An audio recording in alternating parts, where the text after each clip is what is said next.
রোজা থাকতে হয়। সিয়ামরত অবস্থায় যখন এই সূর্যের তাপটা বেড়ে যায়, মানুষের মনে হচ্ছে যেন তার কলিজা মুক্তি বের হয়ে যায়, এরকম অবস্থা হয়। রাসূল সাল্লাল্লাহু আলাইহি সাল্লাম বলছেন, কাল কিয়ামতের মাঠে মানুষের সূর্য এতটি করে থাকবে যে তার এই চোখ থেকে চোখের ভ্রুটা যতটুকু দূরত্ব, এতটুকু দূরে থাকবে সূর্য। সাহাবারা বর্ণনা করছেন যে ওই দিন 1 মাইল দূরত্ব, 1 মাইল দূরত্ব চোখ থেকে চোখের ভ্রু পর্যন্ত।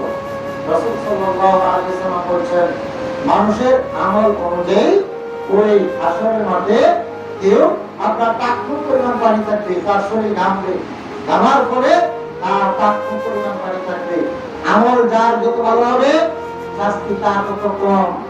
আমল যদি ভালো হয় ও টাকটুক উপরে থাকবে, টাকটুক থাকবে আপনার ঘামের উপরে, ও ঘামেই থাকবে না। আবার কিছু লোক এরকম থাকবে যারা আপনার কি বলে